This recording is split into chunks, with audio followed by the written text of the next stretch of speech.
It is my understanding that the Council is ready to proceed to the vote on the draft resolution contained in document S/2024/302. I shall put the draft resolution to a vote now. Will those in favour of the draft resolution contained in document S/2024/302 please raise their hands?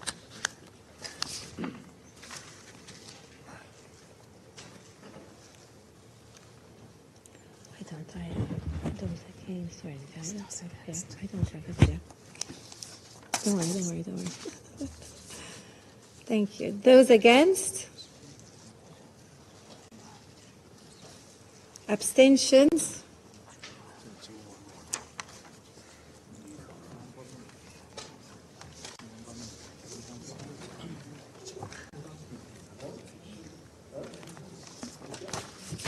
The result of the voting is as follows. 13 votes in favour, 1 votes against, 1 abstention. So here it is.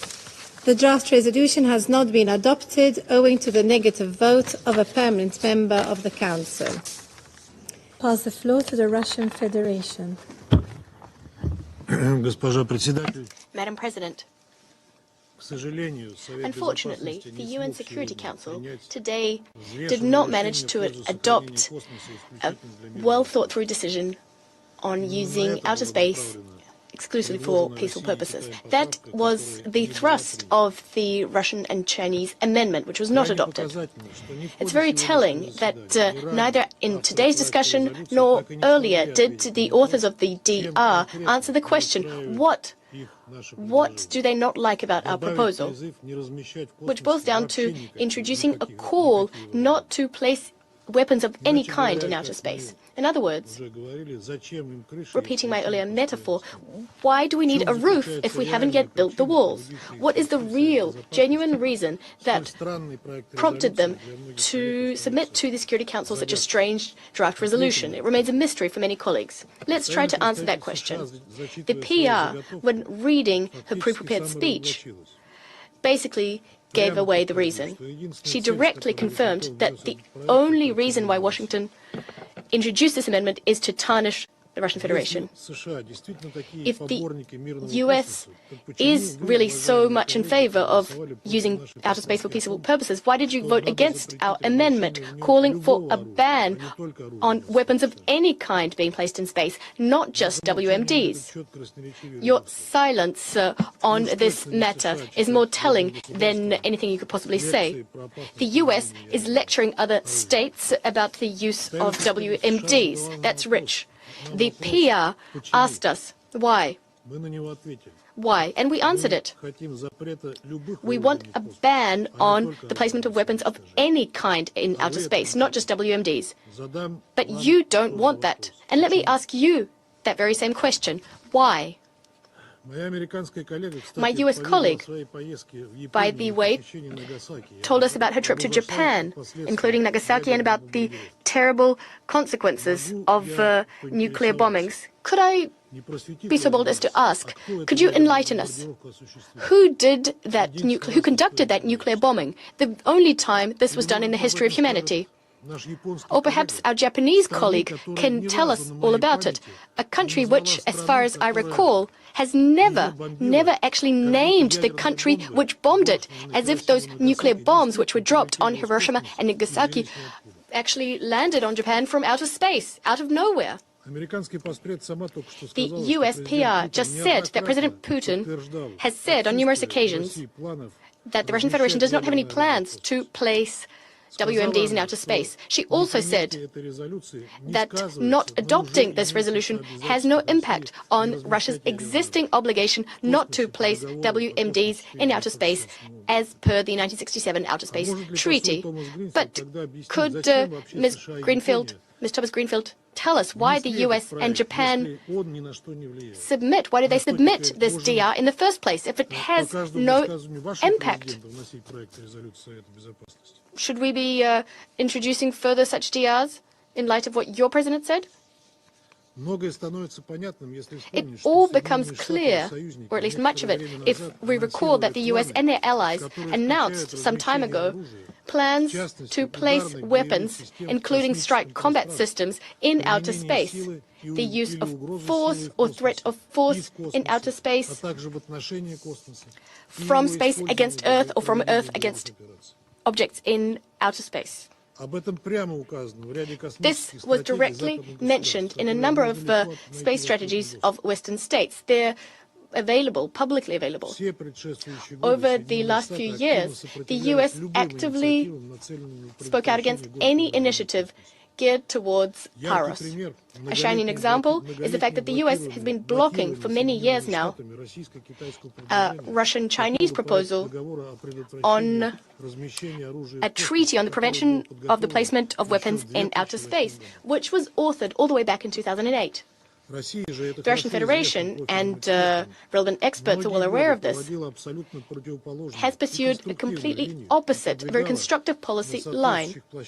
In various fora, in the First Committee of the General Assembly, at the Conference on Disarmament, in the Disarmament Commission, in COPUOS, the Russian Federation has been promoting initiatives geared towards preventing an arms race in outer space. For the record, I would like to state again, we're prepared to sign an international legally binding agreement. We could even do it tomorrow. An agreement which would contain a comprehensive ban on the placement of weapons of any kind, not just WMDs, in outer space, which are already, these WMDs are already prohibited by the Outer Space Treaty.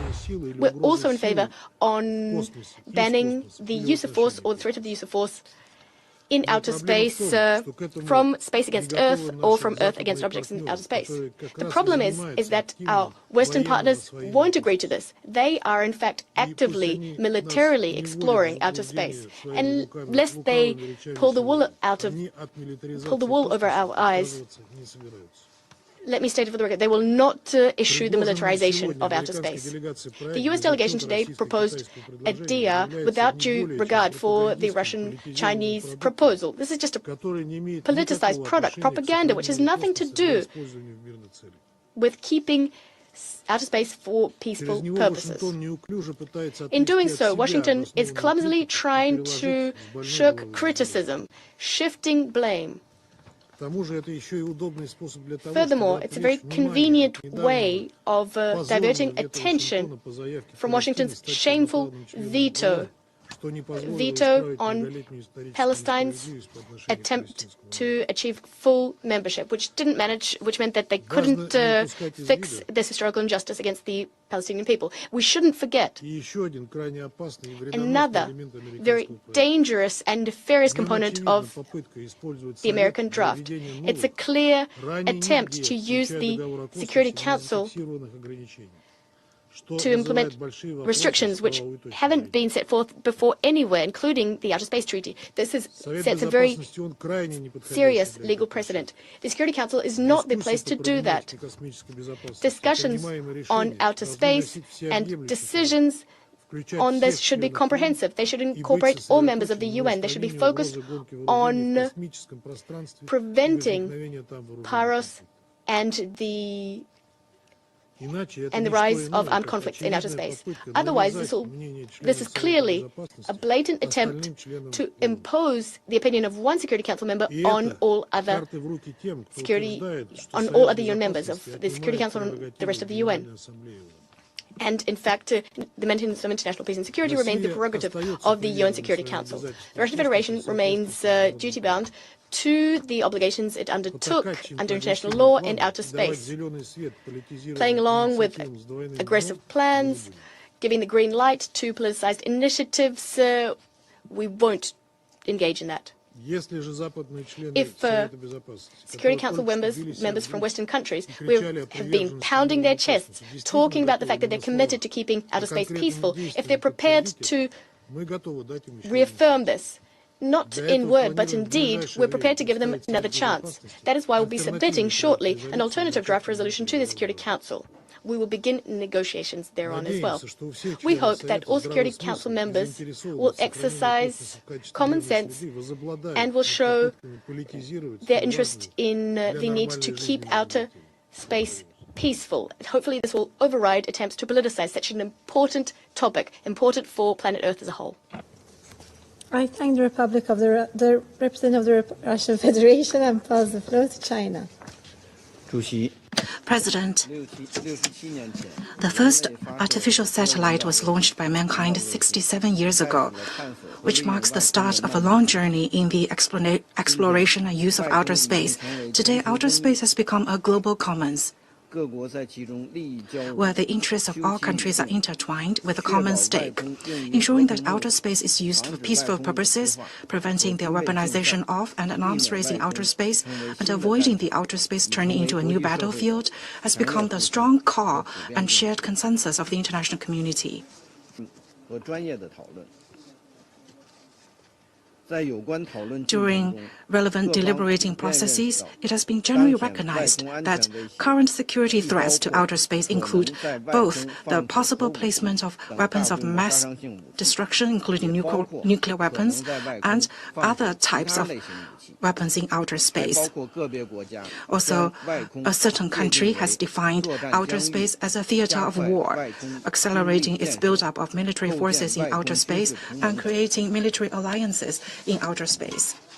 In the context of all these threats, only by opposing loud and clear an arms race in outer space and promoting the negotiation and conclusion of a new legal instrument on arms control in outer space can we then effectively sustain security in outer space. This is the universal call of the vast majority of member states, especially developing countries. President, as Council members work together to advance outer space security governance, efforts should be made to demonstrate goodwill, enhance mutual trust, and promote cooperation, instead of suspecting, criticizing, and blaming each other, or stoking confrontation. The main sponsors should value and take on board reasonable suggestions made by other Council members so as to facilitate a consensus on the draft resolution. Rushing the Council into taking action when the parties clearly remain divided will only lead to a divided Council, undermine the Council's authority, and compromise the mutual trust and cooperation among the parties on outer space security. To make the draft text more complete, comprehensive, and balanced, China, together with Russia, tabled an amendment to the text. Regrettably, the amendment was not adopted. The draft resolution that was just voted on is incomplete and unbalanced and does not reflect to the fullest extent the common interests and the shared call of the 193 member states on the issue of outer space security. Therefore, China had to abstain from the vote on the draft resolution. Just now, the U.S. representative made an groundless accusation against China. We firmly oppose such an attack. I would like to emphasize that if the U.S. and Japan were truly committed to advance the Council's constructive deliberations on outer space security, then they should focus squarely on the risks of outer space being weaponized and potential arms race in outer space, and they should unequivocally stand for the prohibition of the placement of all types of weapons, including nuclear weapons, in outer space. The U.S. should stop its development and deployment of offensive weapons in outer space. President, outer space is not the private property of a few countries, but the common asset of all mankind. It is not an arena for countries to fight each other, but a new frontier for mutually beneficial cooperation. The international community needs to act on the vision of common, comprehensive, cooperative, and sustainable security, pursue cooperation in outer space on the basis of equality, mutual benefit, openness, and inclusivity, and ensure that the right of all countries to the peaceful exploration and use of outer space is fully guaranteed, with a view to building a community with a shared future for mankind in the field of outer space. At the same time, continued efforts should be made to prevent the weaponization of and an arms race in outer space. Start without delay negotiations on an international legal instruments on arms control in outer space, and ensure that outer space is a peaceful space that can be used for the benefit of all member states and all mankind. In this regard, major space technology countries should play a leading and exemplary role. Let me reiterate that China has always been committed to the peaceful use of outer space and has been cooperating extensively with the international community. China will continue to work hand in hand with other countries to promote the peaceful uses of outer space for the sake of global economic development and social progress, thus making greater contributions to the building of a community with a shared future for mankind. Thank you, President. I thank the representative of China. I shall now make a statement in my national capacity. I start by thanking the United States and Japan for this initiative. We appreciate their skillful leadership and their tireless efforts to accommodate the positions of all Council members. Unfortunately, these efforts face yet another veto by a permanent member of this Council.